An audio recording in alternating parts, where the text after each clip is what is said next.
Good evening, ladies and gentlemen. John Kelly for Options University on Friday, October 21st, 2011. The disclaimer here, trading always has been, always will be very risky. That's why you're here at Options University, to get that competitive edge to ensure a profitable trading history. European news, I guess it comes down to a statement by Chancellor Merkel on a comprehensive and ambitious plan to solve the European debt problems. And in conjunction with that, Friday today, they released $11 billion to Greece so it could pay its loans. So the market, it responded by taking off. As you can see here in the E-mini S&P 500, we had a huge day up, which broke through finally this channel that it's been trapped in. It's tried to break through for the last 3 or 4 days. Today was a breakout day, but don't get ready to go and invest everything you've got long in the stock market yet. The volume today was very low. So that would be a caution flag at best. Let's take a look at this economic situation a little bit closer, see if pieces of the puzzle might fall into place. One, the Greek default, which they thought would be about a 10 to 20% write-down of the European banks, now is going to be a 60% plus loss for those who finance the Greek debt. And the stress test that they ran these banks through a couple of months ago did not include their Greek debt. They passed based on European loans, but not on Greek loans. France does not have the money to recapitalize its banks without losing its AAA rating from the S&P, Fitch, and Moody, which has already warned that if it does recapitalize the banks, they will downgrade it. So France wants to use the Economic Financial Security Fund money, which they just boosted from 250 billion euro to 400 billion euro. But the Germans do not want to use these funds. Germany is the one that has to write the check to finance this.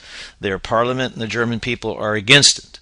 400 billion euros apparently is not enough. They're going to need 2 to 3 trillion euros. And in order to finance that kind of recapitalization, they're going to have to leverage the FSF, and the treaty that established the European Union means that leveraging has to be okayed by all the other member countries of the European Union.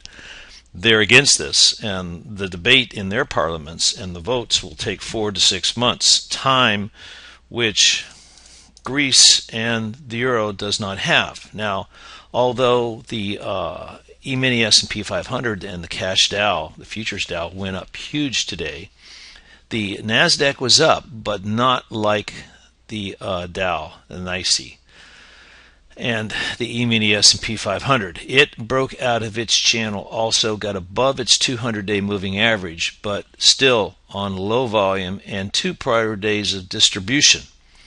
So the story is quite mixed. However, you do have a positive here with the VIX in that it has trailed down, but the fact that it remained above the bottom of its channel. Remember last Friday, we broke through and closed below the channel. We stayed above this channel in that I think the smart traders realize that until the Greek problem is solved and an ambitious and comprehensive plan is finalized and announced and approved, that the story is not over. So the VIX remained above 30 at the close on Friday.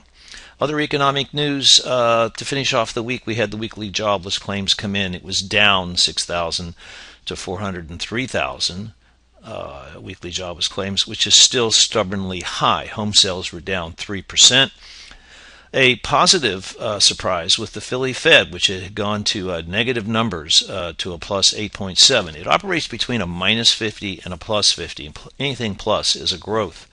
And the fact for the last 2 months it's gone into negative territories, fueled the fires of the speculation over a double dip recession. The leading indicators were in line about 2.3%. The Beige Book, the Fed Beige Book, was released, was the kind of the water on the fire of the rally, in that it outlined the fact that the economy is growing at a snail's pace. But on the plus side, the earnings that have been coming out, 7 out of 10 plus companies have been beating on their earnings. Baidu, although received a downgrade from Goldman Sachs from buy to neutral. Chesapeake Energy, Stern Aggie gave it a buy rating.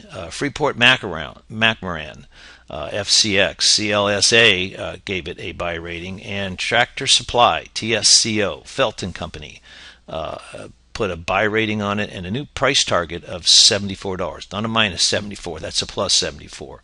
So if we're looking at some of the better earnings that have come down the pike here in the last couple of days, Chipotle was a huge beat, and same-store sales are up, and their guidance going into next year is very strong.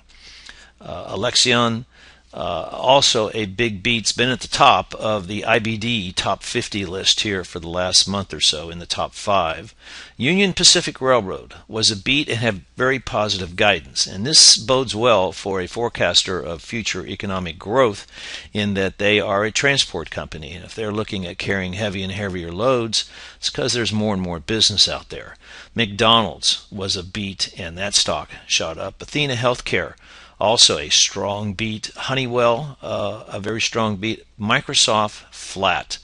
And if I had more room here, I'd put on Wynn Resorts was a miss. So what do we trade? We're going to take a look at that in the Gold Member section next.